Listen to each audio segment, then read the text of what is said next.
Bismillahirrahmanirrahim. Assalamualaikum warahmatullahi wabarakatuh. Waalaikumsalam warahmatullahi wabarakatuh. Alhamdulillahirabbil alamin wassalatu wassalamu ala asyrafil anbiya'i wal mursalin wa khatamin nabiyyin sayyidina Muhammadin wa ala alihi wa sahbihi ajma'in. Naqulu Allahumma inna nas'aluka ilman nafi'an wa rizqan thayyiban wa amalan mutaqabbalan. Allahumma ati nufusana taqwaha wa zakkiha fa innaka khairu man zakkaha anta waliyuha wa maulaha, amma ba'd. Para hadirin bapak-bapak ahli majlis ilmu yang dimuliakan Allah Subhanahu wa taala. Alhamdulillah, pada subuh kali ini kita bisa berjumpa kembali. Jazakumullah khairan. Pamili saya baru bangun, pamili udah ada di depan rumah saya. Saya pikir nggak ada yang jemput. Apa pamili takut saya nggak datang terus harus ganti? Semalam saya bilang saya capek banget. Langsung dong ya, pesan Ustaz. Ini masih tele. Alhamdulillah datang ke sini memang betul ya, bersaut-sautan, karena bersaut-sautan nggak banyak azannya ya.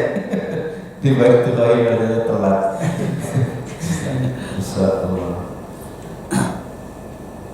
Tapi ada yang lebih telat daripada Baitul Rahim. Ya. 1-2 masjid mengamalkan plus 20 dari jadwal yang sekarang. Iya, karena jadwal subuh kita dianggap 17 menit terlalu cepat daripada yang seharusnya. Wow, itu lagi tepat dong kalau begitu. Iya, makanya banyak masjid yang kemudian mengakhirkan iqamahnya 15 menit, ada yang sampai 20 menit. Untuk menjaga benar-benar sudah masuk waktu sholat. Ya mungkin itu alasannya. Tapi ala kulli hal yang ingin saya sampaikan adalah menjadi seorang muadzin adalah sebuah kebanggaan yang luar biasa di sisi Allah Subhanahu wa taala. Bahkan para sahabat itu Pak, kalau ada kesempatan azan laktahamu bisayf, kalau perlu sampai gontok-gontokan pakai pedang, enggak saya yang azan, enggak saya gitu ya. Kalau perlu tuh main pedang gitu, main senjata, enggak saya yang azan, berebutan ya, berebutan untuk azan. Di kita juga sama, berebutan ngomong aja. Enggak apa-apa, saya udah kemarin. Beda. Iya, berebutan ke belakang. Kenapa demikian? Karena muadzin itu, Pak, muadzin itu dalam hadis-hadis Nabi Sallallahu Alaihi Wasallam di dalam kitab Sahih Targhib wa Tarhib itu disebutkan ada banyak keutamaan. Di antaranya salah satunya adalah sautul muadzin. Suaranya orang yang azan itu akan membuat seluruh benda yang dilewatinya menjadi saksi pada hari kiamat. Karpet-karpet, batu-batu, pohon-pohon, apalagi pakai toa di masalahnya. Ya. Semua makhluk yang dilewati suara muadzin itu semuanya akan jadi saksi pada hari kiamat. Nah kan kita butuh saksi semua. Ya. Ada bukti, catatan amalnya, ada saksi. Ya, ada saksi. Itulah rahasianya kenapa setan ketika mendengar suara azan dia akan lari dan mirip-mirip mengeluarkan bunyi warna kentut. Setan, ya. Kenapa dia lari? Dia nggak mau dengar suara azan yang kemudian terpaksa harus memberikan kesaksian kebaikan untuk orang yang azan. Nah tugasnya dia kan menyesatkan orang, bukan memberikan kesaksian yang baik. Jadi kontradiktif dengan tugas dan wewenang setan gitu. Kontraproduktif lah istilahnya. dia tujuannya adalah menyesatkan orang, gimana caranya agar dia dipandang buruk oleh Allah Subhanahu wa taala, tiba-tiba dia harus memberikan kesaksian yang baik. Lah itu bukan tugas saya. Ya. Tapi dia terpaksa harus memberikan kesaksian itu ketika mendengar suara azan. Ya, terpaksa dan muadzinnya dikecualikan. Makanya dia ketika mendengar suara mendengar suara azan, setan itu lari terbirit-birit. Kalau sudah selesai balik lagi. Dengar suara iqamah, dia lari lagi. Begitu bapak takbir balik lagi, ingat lagi yang lain-lain. Ya. Kemudian yang kedua yang dahsyat. Bagi seorang muadzin itu ada pahala semua orang yang sholat karena suara azan. 1, 2, 3, 4, 5, 6 berapa tadi kita yang sholat? Katakanlah ada 20. Ya. Semua pahala orang yang sholat di sini muadzin punya bagiannya. Jadi muadzin itu punya pahala dia sendiri plus punya pahala bapak-bapak semua, tanpa mengurangi pahala bapak-bapak. Ya. Jika sholat kita dinilai 27, karena dengan sholat berjamaah, maka muadzin itu punya 27 plus 27 dari ini, yang ini plus 27 dari yang ini plus 27 dari yang ini, semuanya ya, tanpa mengurangi jatahnya setiap orang yang sholat. Ya. Saya nggak bayangin gimana orang kalau azan di Masjidil Haram. Ada berapa orang sholat di situ, Pak? Ya. Jadi di Masjidil Haram aja sholat banyak. Ya. Dari sekian banyak orang itu mungkin nggak semua orang full sholatnya, tapi masa sih nggak ada satupun yang pahalanya full atau banyak? Tidak semua orang sholat pahalanya 100%. Ya. Ada yang 1/10-nya, ada yang 1/20-nya, ada yang 1/50-nya, ada yang setengahnya, macam-macam. Tapi yang jelas gitu, bagian dari keuntungan fadilah azan itu, muadzin akan mendapatkan pahala kullu man shallama, semua orang yang sholat bersama si muadzin. Ya, nah ya, jadi besok kalau perlu Pak Beni mau azan, Pak Beni datang, jangan Pak Beni kan kemarin, saya aja. Pak Beni dulu aja. Ya. Atau yang lain nanti. Ya. Yang datang duluan. Oh kalau gitu Pak udah kita jadwalin aja azan. Berebutan. Itu seperti yang dilakukan oleh para sahabat. Lah kalau memang jadi muadzin itu begitu mulia, kenapa Rasulullah nggak azan? Rasulullah kan nggak pernah azan. Karena kalau Rasulullah SAW azan, kata beliau, ya saya itu kalau seandainya azan, karena melihat keutamaannya, beliau pengen azan. Cuma kalau saya azan, orang-orang yang tidak berangkat ke masjid dosanya berkali-kali lipat. Iya. Karena satu, dia tidak datang kepada seruan Allah, seruan salat jamaah, dan seruan Rasul yang sama-sama wajib untuk ditaati. Jadi ada banyak pasal yang akan mengikat. Itulah Nabi SAW. Ya.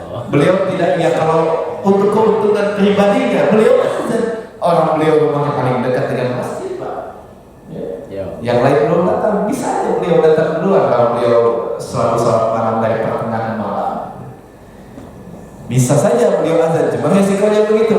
Kalau beliau yang azan, maka semua orang yang mendengar suara azan dosanya tambah banyak. Iya. Makanya tadi kalau Pak Beni bilang udah azan berkali-kali di banyak masjid masih belum ada yang hadir. Makanya kalau seandainya Rasulullah yang melakukannya, kita tidak bisa membayangkan betapa ruginya orang-orang yang tidak berangkat ketika mendengar suara azan untuk pergi ke masjid. Ya. Baik, para jamaah yang dimuliakan Allah Subhanahu wa taala, sampai bait berapakah kita kemarin?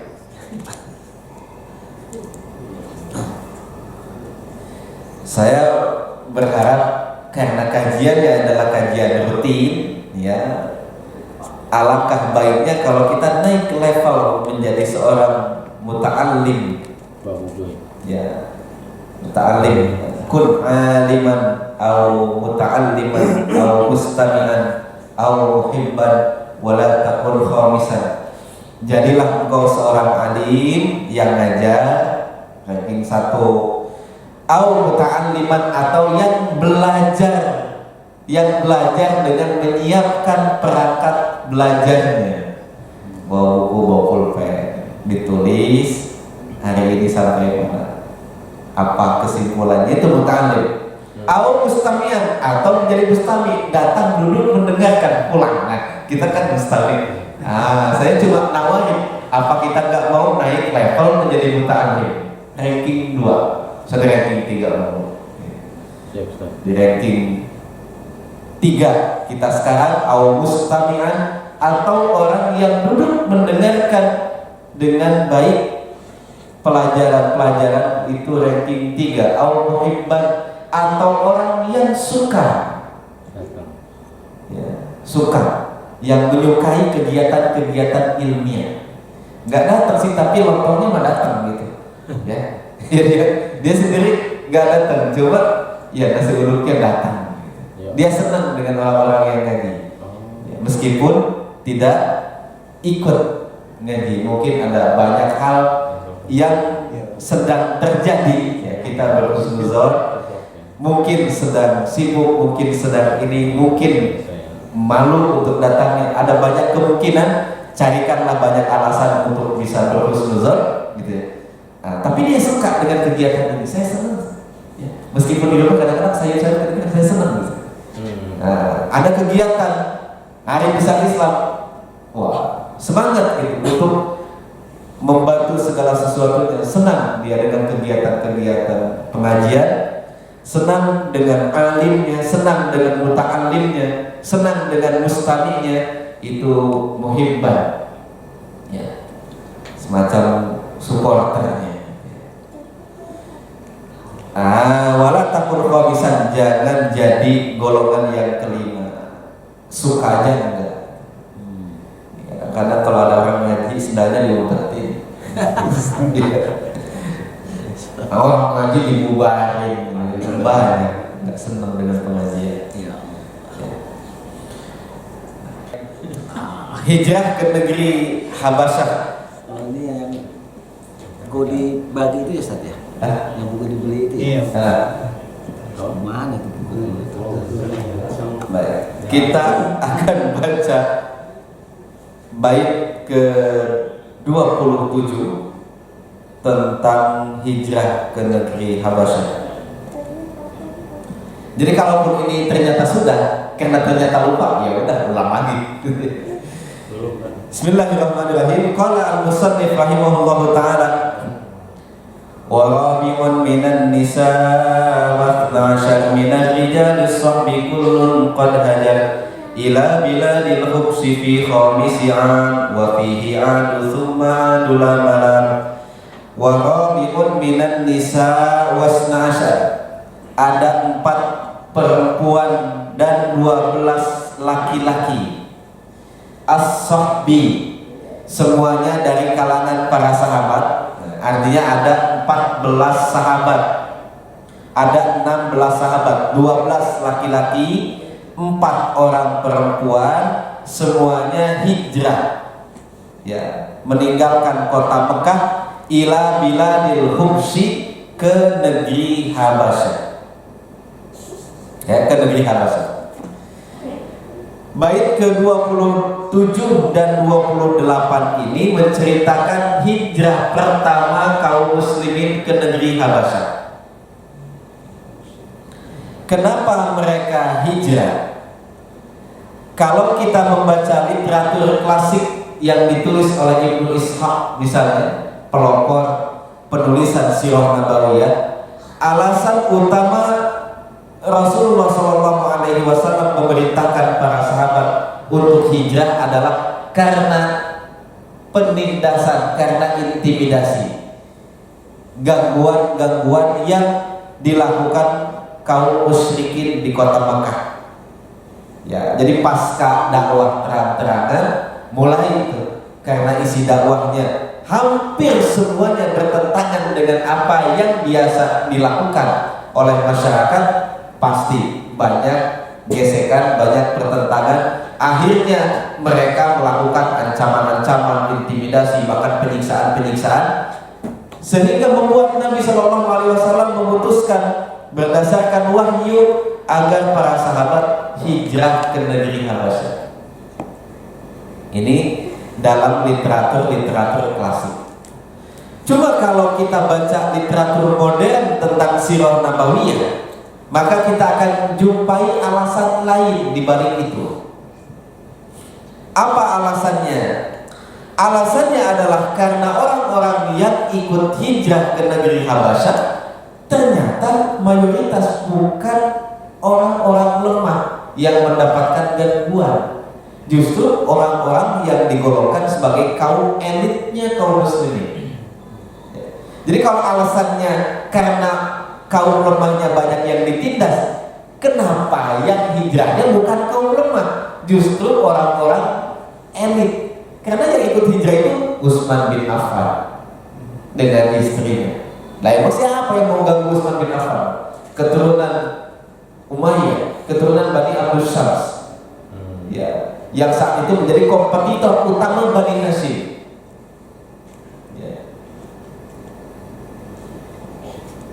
Cendana Cikeas dan gitu ya. Jadi bukan keluarga biasa itu Pak, bukan keluarga biasa. Bani Hashim itu adalah bangsawan.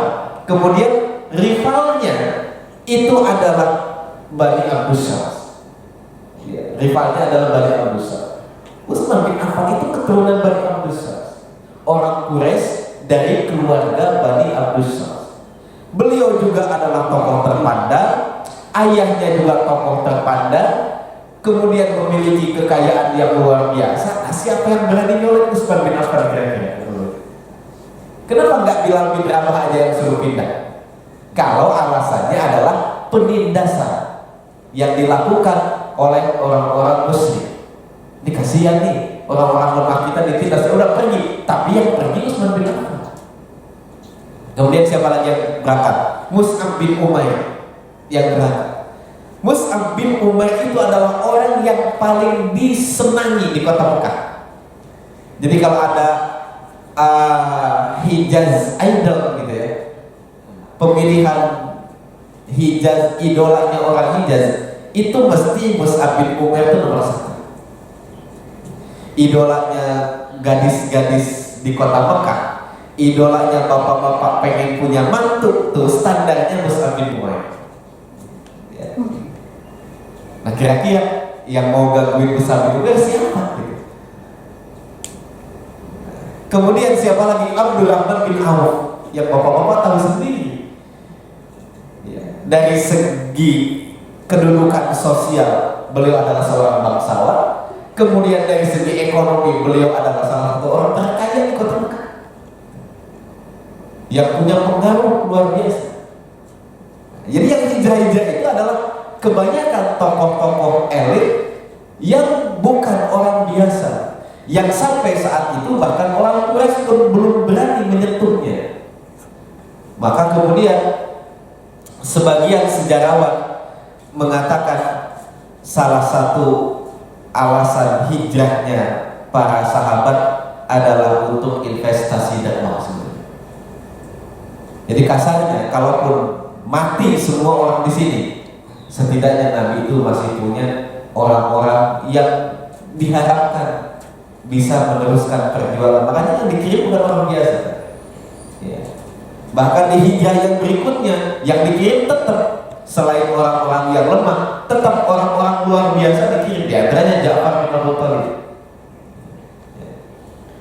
Jadi ini adalah upaya investasi dakwah, bagaimana menyelamatkan dakwah ini sehingga kalau seandainya semua orang mati ya, di jalan dakwah di kota Mekah yang sedang luar biasa kondisinya, setidaknya Nabi itu punya orang-orang beken gitu ya, punya kaum elit yang masih tersisa yang diselamatkan di tempat yang jauh, yaitu di negeri Habasyah.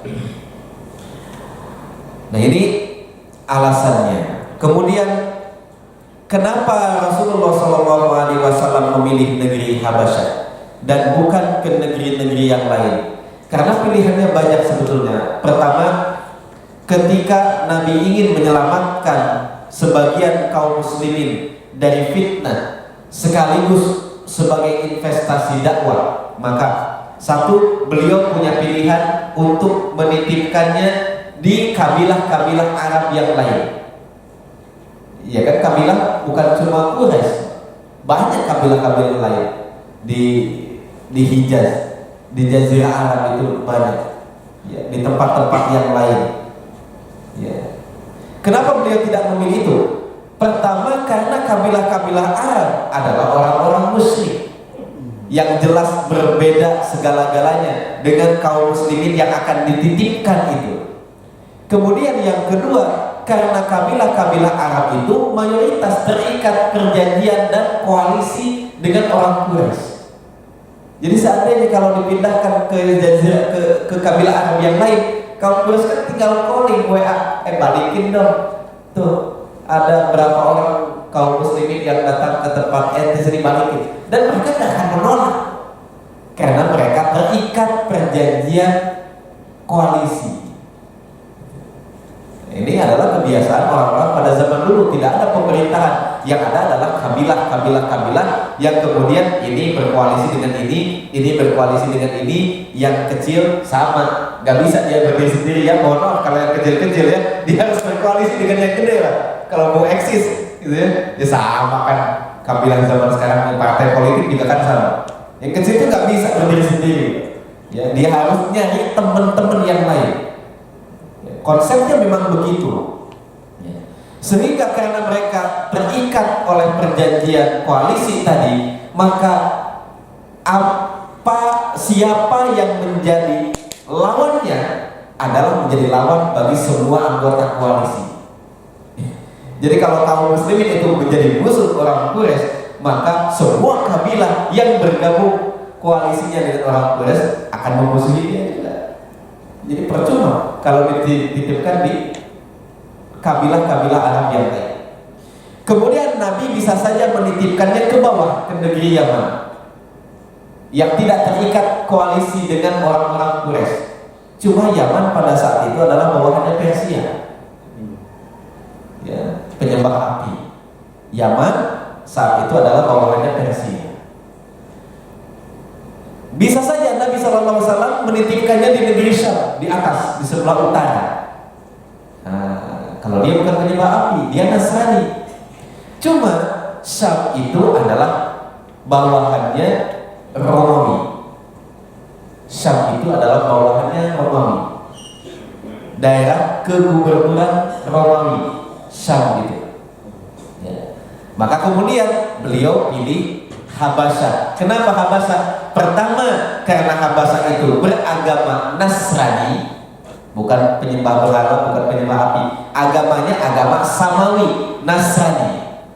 Loh, kalau gitu sama Ustaz dengan Syam. Beda, karena Habasyah secara politik independen, dia bukan bawahannya Romawi. Dia adalah sekutunya Romawi. Beda. Kalau Syam itu daerah kegubernuran Romawi. Ya, kegubernuran Romawi. Jadi sekali Romawi instruksi, dia tuh nggak bisa menolak.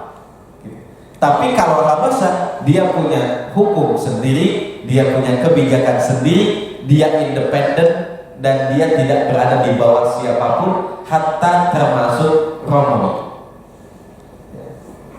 Jadi Romawi nggak bisa instruksi misalnya tuh kaum muslimin yang ada di tempat kamu tuh keluar, nggak bisa, karena Habasyah tuh berdiri sendiri. Dulu Habasyah keren, sekarang aja ya. Setelah pecah-pecah jadi Eritrea, kemudian Somalia, kemudian Sudan pecahannya Mesir. Ya. Sekarang yang dulu bisa berdiri berdampingan dengan Romawi, sekarang kan jadi ikonnya Busur Lapar, Gizi Buruk dan lain sebagainya. Ya. Itu di Eritrea, di Somalia, Ethiopia. Itu kan semuanya adalah gambaran-gambaran terbelakang gitu. Ya, meskipun indeks pangan terakhir menyebutkan mereka lebih baik daripada Indonesia. Ya, Bapak bisa baca di internet berita ini.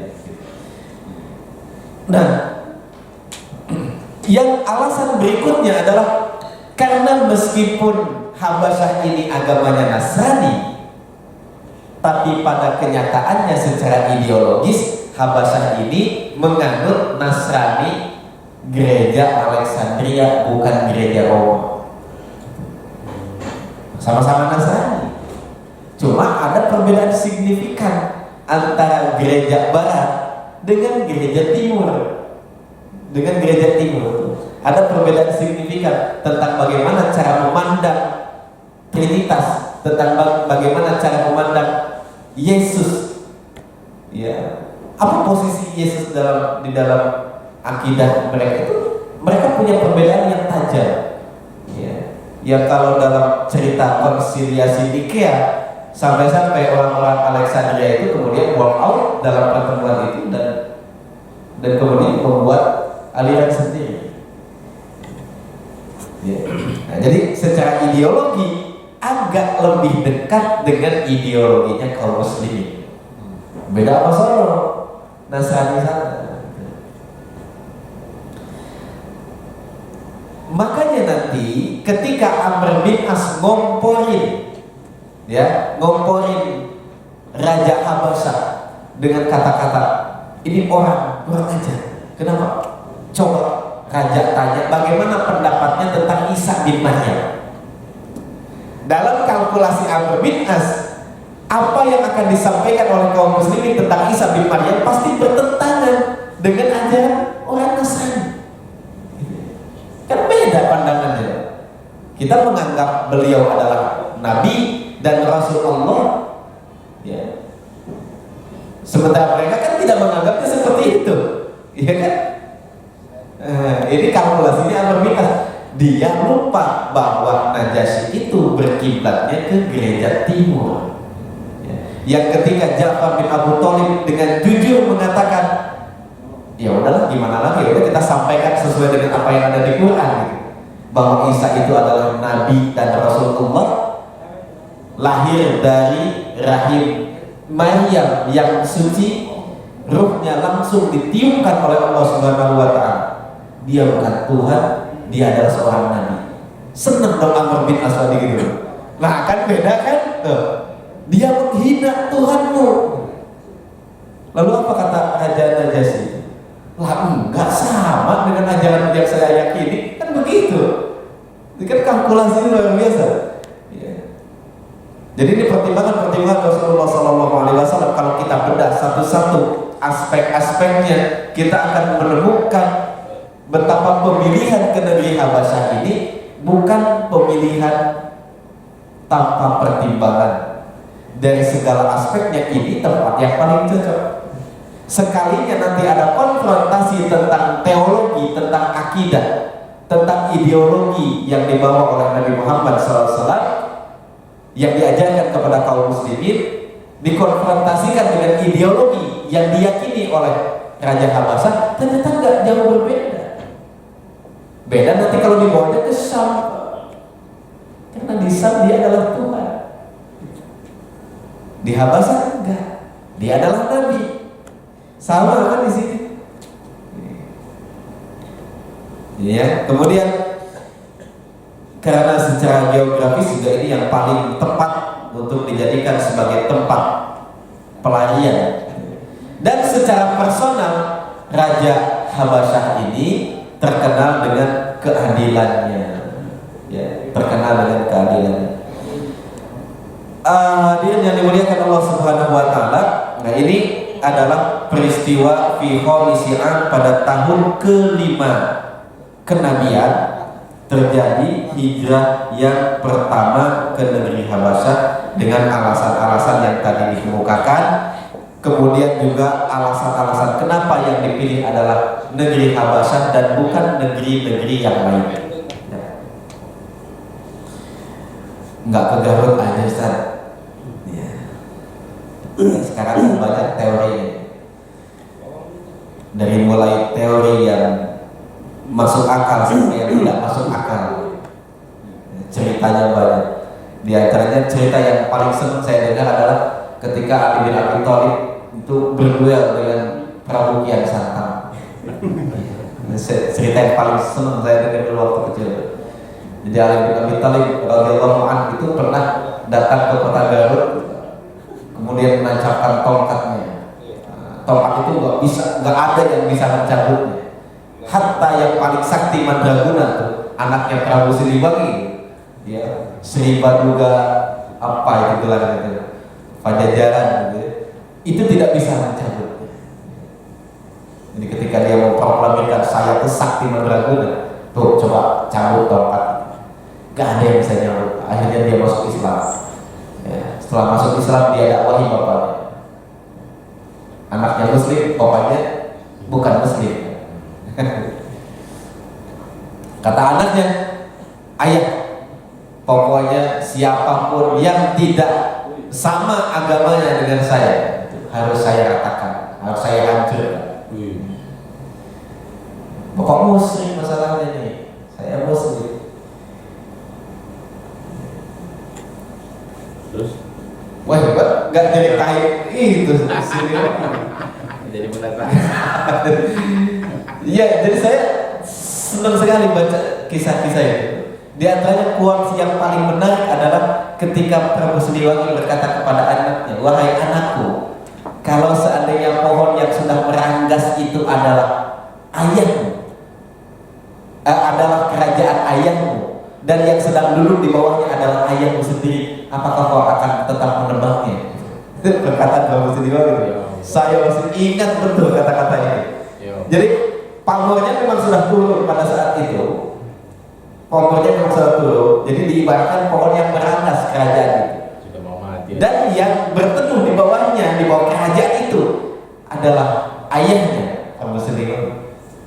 Dan kau mau ajaran baru untuk menyelesaikan ini semua, itu kamu akan tetap tebang juga, ya. Padahal yang sedang berada di bawahnya, yang sedang berteduh itu ayahmu, gitu.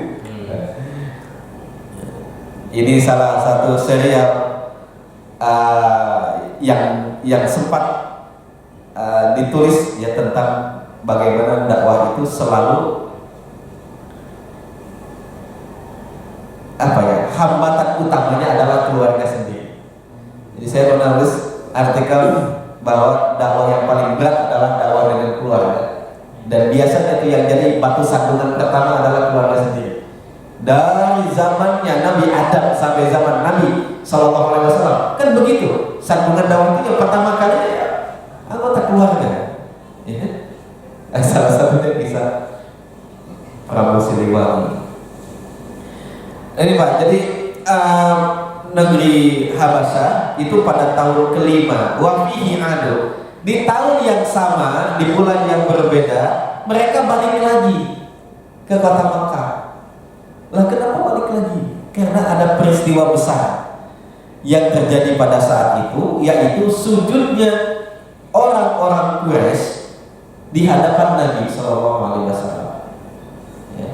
Jadi setelah mereka hijrah beberapa bulan kemudian, itu ada peristiwa yang menggemparkan, yaitu Nabi Shallallahu Alaihi Wasallam membacakan surah An-Najm di depan orang-orang Quraisy, dan begitu mereka terpesona dengan untayan Al-Quran sampai di akhir ayat An-Najm, wasjudu lillahi wa'budu, maka sujudlah kalian kepada Allah dan sembahlah Allah.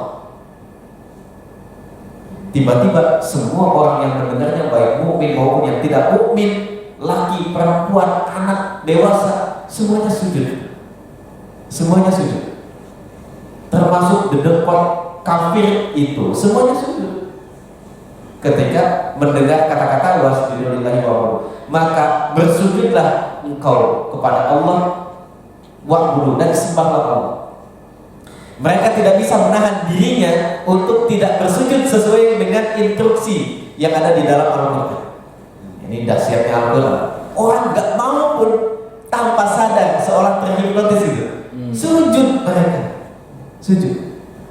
Termasuk yang gemuk, Umayyah bin Khalaf, pasti ada yang gemuk. Dia tuh nggak bisa ngelipat badannya untuk sujud, dia ambil tangan. Saya begini dah, saya mau sujud tapi perut ngalangin. Umayyah bin Khalaf itu terkenal gemuk. Ya Allah. Makanya ketika mati di perang Badar kan dimasukin ke sumur. Itu terpaksa dipotong karena nggak muat sumurnya. Kan harus dikubur. Di dalam syariat Islam meskipun kafir itu nggak dikubur, gimana dikubur? Itu ada yang bekas tuh, lupa. Kubur aja di situ. Tetap dikubur. Nggak dibiarkan, biarin aja orang kafir ini. Enggak, tetap dikubur. Kok nggak satu-satu, udah capek. Satu-satu dikubur, sekalian semuanya dikubur. Dia nggak bisa sujud, akhirnya dia ambil tanah, diletakkan di dahinya. Saya begini aja dah. Saya pengen sujud juga tuh. Kamu perut, iya. Kafir. Iya, semua orang kafir, termasuk dedekot-dedekotnya, semuanya sujud. Lalu sampailah berita itu di Habasyah bahwa orang-orang musyrik itu semuanya sudah masuk Islam. Alhamdulillah, ayo kita pulang kalau gitu. Pulang mereka. Padahal yang terjadi bukan seperti itu. Yang terjadi adalah mereka tidak sanggup menahan dirinya sendiri. Setelah itu ya kafir lagi. Memusuhi lagi. Ini adalah reaksi spontan ketika mendengar bacaan-bacaan Al-Quran. Makanya kadang saya bertanya pada diri saya sendiri, orang-orang musyrik dengerin Quran kok bisa sampai terlena? Dan saya kalau baca Quran biasa-biasa saja, kok bisa begitu? Nah, bapak-bapak juga sama tuh, harus bertanya, harus gelisah. Orang kafir aja dengar Quran kok bisa terpesona begitu? Masa saya enggak? Padahal saya beriman dengan Quran ini. Ya. Bangsa itu yang lagi lewat dengerin Nabi baca Quran, berhenti. Kemudian berkomentar, Inna sami'na Qur'anan ajaba yahdi ila rusdi fa amanna bihi. Ini perkataan yang paling menakjubkan yang pernah saya dengar. Kata jin. Ya udah kalau gitu kita beriman semua. Itu jin, orang Nasibin. Kan bukan orang. Jin dari daerah Nasibin. Yang qadarullah sedang melewati Rasulullah pulang dari Taif kemudian sholat malam dengan penuh khusyuan, emosi ditumpahkan gitu oleh Nabi mengadu kepada Allah dalam sholat malamnya tentang perlakuan orang Taif itu, sampai membuat mereka terpesona. Saya belum pernah didengar muntayan kata seperti ini. Lalu mereka masuk Islam. Nah, itu pertanyaan besarnya. Kalau saya baca, kenapa saya nggak bisa merasakannya? Perasaan biasa-biasa saja. Datar-datar aja. Nah, ini jadi pertanyaan besar bagi kita semua yang kafir saja begitu terpikat tersentuh oleh bacaan-bacaan Quran, jin saja tersentuh oleh bacaan-bacaan Quran. Nah, kita kok biasa-biasa saja. Apa kita lebih jin daripada jin? Awas lebih jin daripada jin. Nah, ini yang terjadi. Kemudian ada analisa lain dari para sejarawan. Ketika kaum muslimin pindah ke negeri Habasyah, mulai itu orang-orang Quraisy itu gelisah dan mengutus orang untuk datang secara diplomatik meminta agar dikembalikan ke Mekah. Maka datanglah utusan orang Quraisy meminta agar Raja Habasyah mengembalikan, tapi ditolak. Akhirnya mereka pakai cara lain. Ya udah, kita kembalikan mereka dengan informasi yang tidak benar, dengan hoax. Maka ketika ada peristiwa ini, ada peristiwa sujud, orang-orang punya bahan untuk bikin hoax terbesar pada saat itu.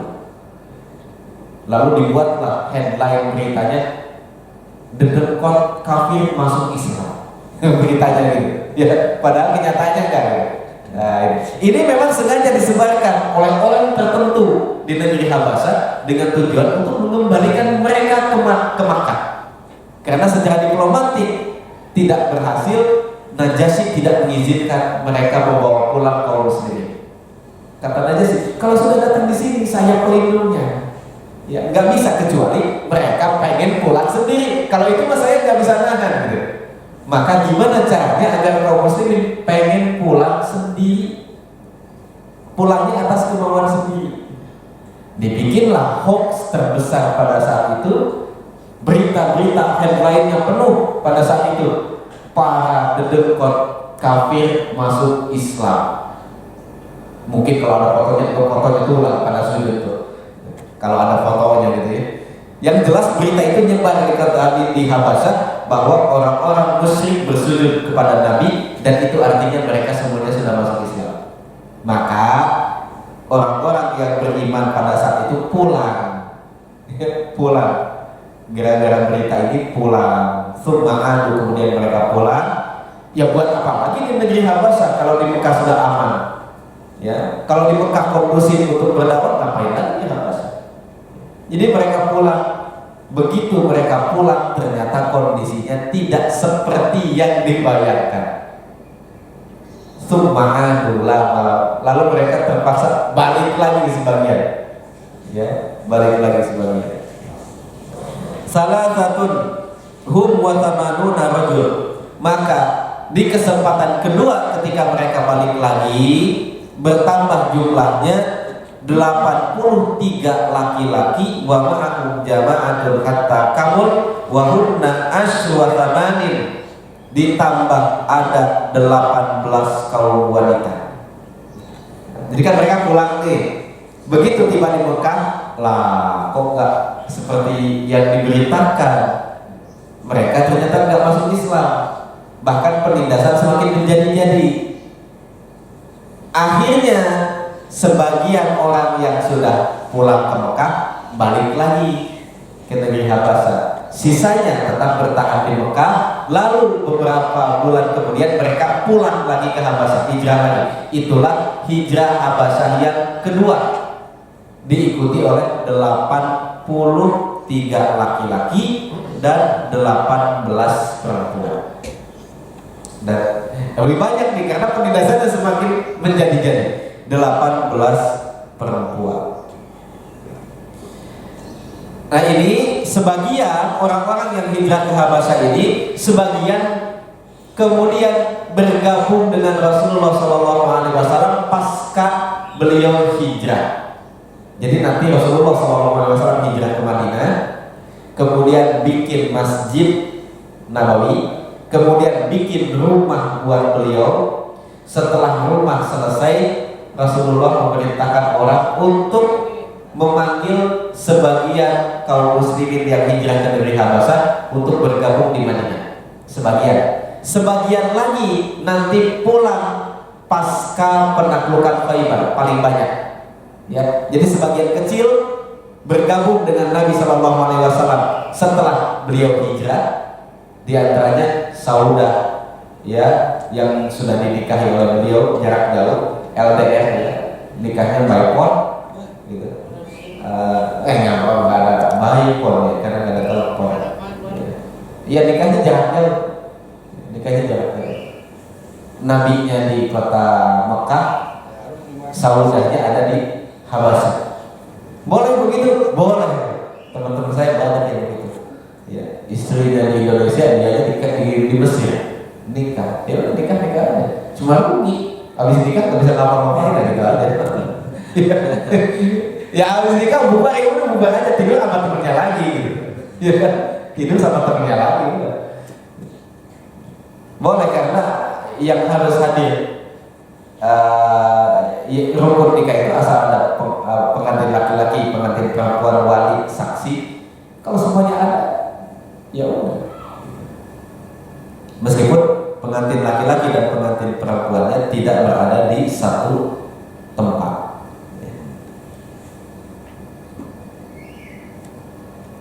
Kalau dulu masih enak Pak, bisa lewat telepon, ya bisa lewat telepon. Nabi SAW nggak lewat telepon, belum ada. Dulu teman-teman saya lewat telepon. Jadi walinya di sana berkata, saya nikahkan kok, saya nikahkan dan kawinkan kau dengan putri saya. Dia telepon. Itu kalau pulsanya habis itu kacau. Aduh, akan gak beres-beres kalau pulsanya habis itu. Sinyal ya. Atau sinyalnya nggak ada tiba-tiba. Sekarang lebih enak lagi video call, ya seolah-olah dalam satu majlis benar-benar lebih enak. Saya tergoda pengen juga gitu Pak, pengen ya udah jadi istri di Indonesia ya. Supaya Pengen Pak saya. Coba tadi Pak Rugi bisa nikah ya balik lagi sama teman-temannya nanti. Dan ini peristiwa yang terjadi pada tahun ke-5 hijrah ke negeri Habasyah yang pertama dan yang kedua, di mana para muhajirin sebagian kembali bergabung dengan Rasulullah di tahun pertama hijrah.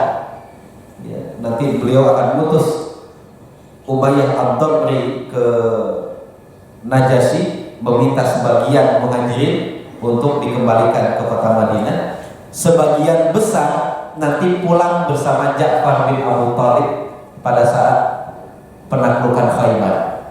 Ya, jadi pas Rasulullah pulang, jamaah dari sini pulang. Summa qad aslama fi sadisi Hamzatul Asad. Ini penggalan bait terakhir dari bait ke-30. Kemudian peristiwa pada tahun ke-6-nya adalah Islamnya Hamzah al-Asad. Hamzah sang singa Allah dan singa Rasulnya masuk Islam pada tahun ke-6.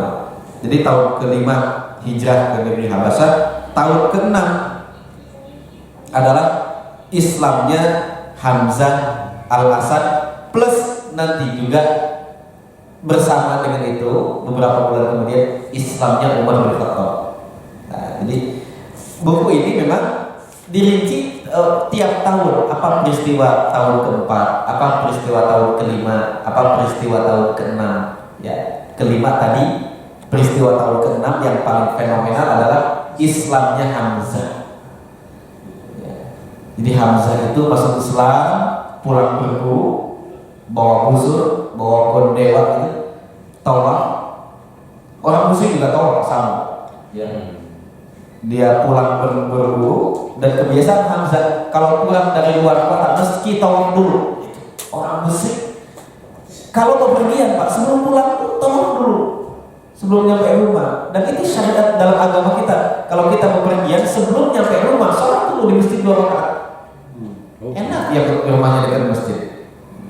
Salah satu enaknya begitu.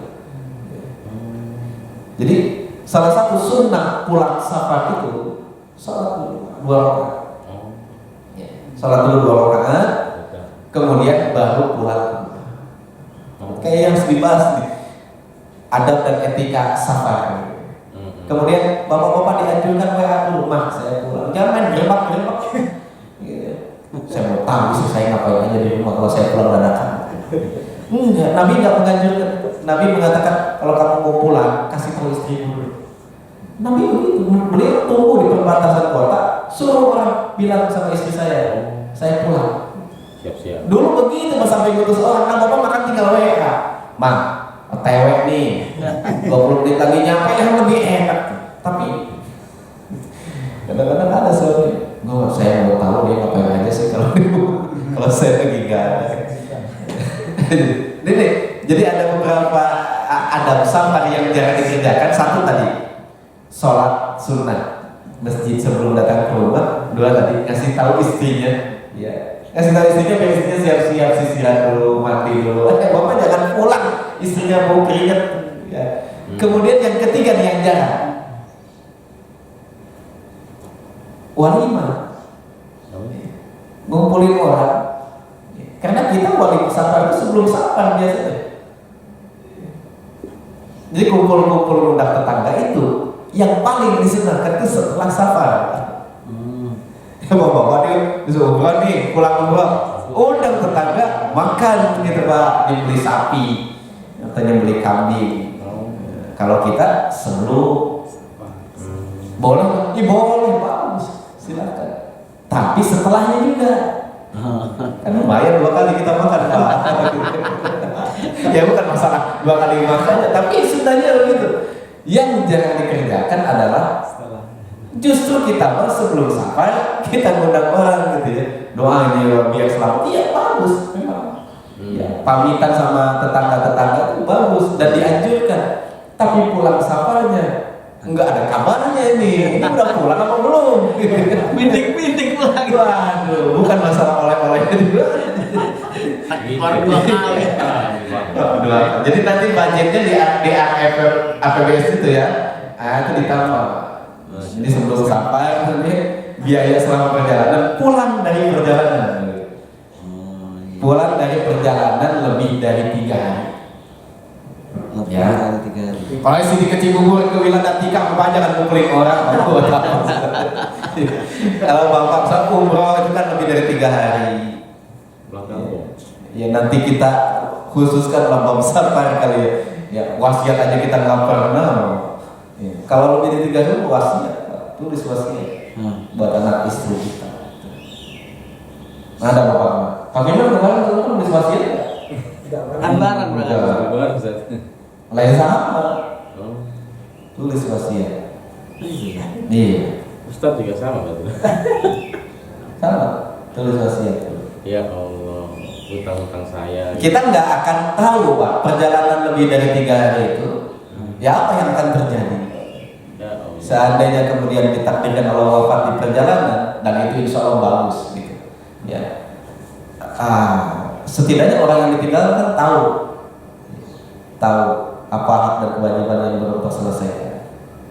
Kita nggak tahu misalnya pernah punya utang di siapa yang karena tidak besar tidak tercatat. Utang-utang yang nggak gede itu nggak tercatat, tapi itu justru ganjelannya begitu. Ya.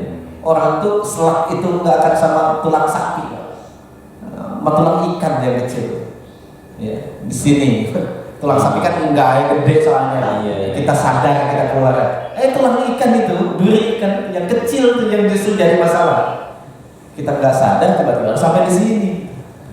Yang sama sakitnya, Pak. Ya. Nah, ini yang perlu diperhatikan. Jadi insyaallah berikutnya adalah tentang Islamnya Hamzah, Islamnya Umar, dan peristiwa-peristiwa lain pasca tahun ke-6. Ini yang bisa saya sampaikan. Kita tutup, mudah-mudahan kita semua diberikan istiqomahan oleh Allah Subhanahu wa taala, diberikan kesehatan yang sempurna dengan seluruh keluarganya, ya berkumpul di sini dan berkumpul lagi di surga Allah Subhanahu wa taala. Kita tutup dengan hamdalah, kafaratul majlis, alhamdulillahirabbil alamin, subhanallahumma wa bihamdika asyhadu an la ilaha illa anta astaghfiruka wa atubu ilaik. Assalamualaikum warahmatullahi wabarakatuh. Waalaikumsalam.